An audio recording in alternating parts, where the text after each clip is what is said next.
বিশ্বজুড়ে চলমান রাজনৈতিক অস্থিরতা ও সংঘাতের কারণে মানুষের মনে বাড়ছে নিরাপত্তা শঙ্কা। আর এই ভীতির কারণেই জার্মানিতে হঠাৎ করেই বেড়ে গেছে বাংকার বা নিরাপদ আশ্রয় কেন্দ্র নির্মাণের চাহিদা। সাধারণ মানুষ থেকে শুরু করে রাজনীতিবিদ সবাই নিজেদের সুরক্ষার জন্য ছুটছেন বাংকার নির্মাণকারী প্রতিষ্ঠানগুলোর কাছে।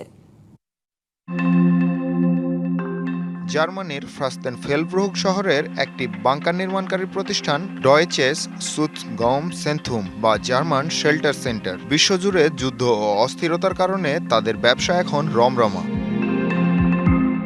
মাটির নিচে তৈরি অত্যাধুনিক এসব বাংকার শুধু শক্ত দেয়ালই নয়, বেঁচে থাকার সব উপকরণই এখানে ব্যবস্থা করা হয়। যে কোনো জরুরি পরিস্থিতি এবং বিস্ফোরণের ধাক্কা সামলাতে এতে বিশেষ ভেন্টিলেশন বা বায়ু চলাচলের ব্যবস্থা রাখা হয়।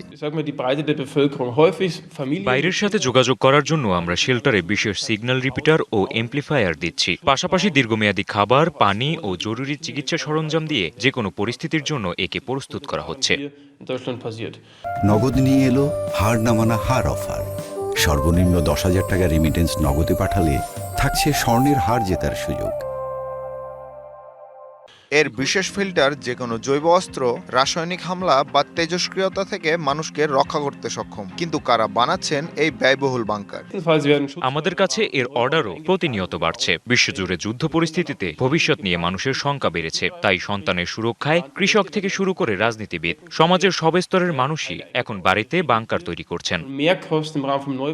নতুন বাড়ি তৈরির সময় বাংকার নির্মাণ করলে খরচ পড়ে প্রায় 35,000 ইউরো। কিন্তু পুরনো বাড়িতে নতুন করে বাংকার বানাতে খরচ হয় 1 লাখ ইউরোর বেশি। সরকারি তথ্য মতে 8 কোটির বেশি মানুষের দেশ জার্মানিতে বর্তমানে মাত্র 579টি সরকারি বাংকার রয়েছে, যেখানে আশ্রয় নিতে পারবেন 5 লাখেরও কম মানুষ। বিশ্বায়নের এই যুগে প্রযুক্তির উৎকর্ষের পাশাপাশি বাড়ছে পারমাণবিক ও রাসায়নিক হামলার শঙ্কা। আর সেই বিভীষিকা থেকে বাঁচতে একবিংশ শতাব্দীতে এসে এই কংক্রিটের বাংকারগুলোই যেন হয়ে উঠেছে জীবনের নিরাপত্তার এক নতুন প্রতীক।